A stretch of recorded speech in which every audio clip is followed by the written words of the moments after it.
Hello again, y'all. Curmudgeon Piper here, with a video response to DalePiper and his 100 sub giveaway. First of all, congratulations, Dale. I enjoy your channel. Thank you for the opportunity.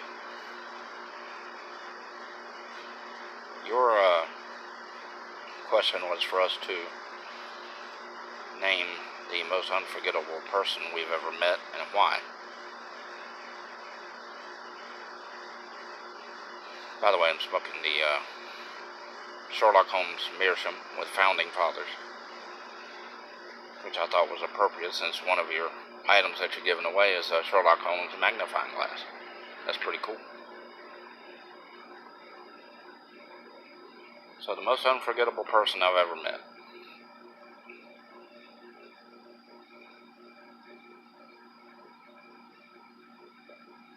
Back in, I believe it was 2001. My wife and I had an opportunity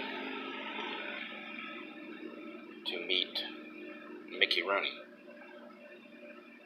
the actor, and his wife, Jan.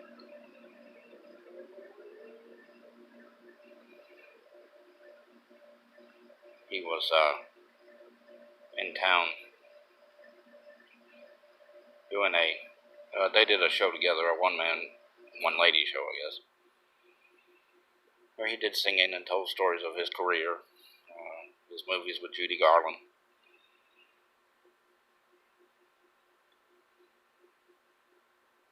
And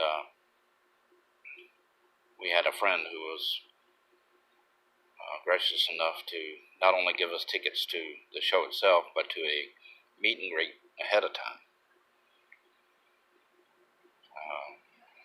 The meet and greet was at a home of a local prominent person, and then after that, later that evening, we'd go to the show. And so we went to this home with 50 or 60 other people. That pipes out, so I'm gonna sit it to the side for a second. And he was unforgettable because if you he was in his late 80s probably at that time,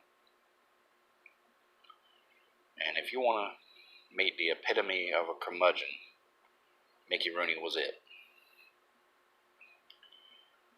You could tell. I mean, he was relatively pleasant at the meet and greet at the house. He and his wife both were relatively pleasant. His wife was very nice, and he was pleasant. Sitting in a chair, and he'd shake hands and speak to you briefly. But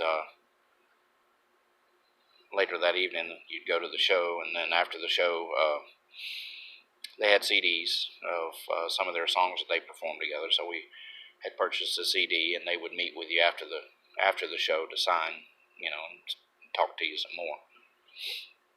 And by that time, late in the day, his demeanor had changed quite a bit. He wasn't ugly to the people there, but you could just tell that by this time he was coming to the end of his day. If you've ever seen his performance in the Night at the Museum movies, he's very he talked like this, and that's kind of the way he was at the signing table at the end of the show. As I said, his wife Jan was very pleasant, and Jan and my wife kind of took to each other, and they were carrying on conversation. So the way they were seated, you get seated. The way they were seated, you'd get to her first, and she would sign the CD, and then he was next. And basically, he was ready to get the CD signed. She'd sign the CD, pass him to him, and so I was ahead of my wife, and so I met with her and spoke with her. She was very nice, signed the CD, and then my wife was directly behind me, and they started carrying on a conversation. And Jan, his wife, still had the CD, and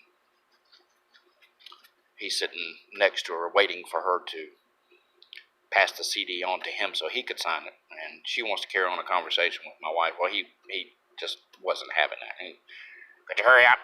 Pass the CD down. We gotta sign it. And so he had, his curmudgeonly ways had shown through at that point. And again, he wasn't ugly. I don't want to shed any negative light on him. It was a fascinating time. It was a great thing to be able to meet someone who had gone through what he had gone through. He was back in the early years. I think he was married like 8 times. One time he was married to Ava Gardner. And so, it was a great show to see.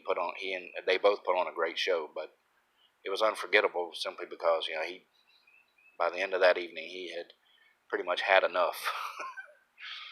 And so he just kind of fussed his way through what he had to do. But anyway, that's my one of my most unforgettable people that I've met. He was pretty fascinating and curmudgeonly. So anyhow, DalePiper, congratulations again on your subs. I enjoy your channel. I thank you for the opportunity. And I hope you folks have a fantastic day.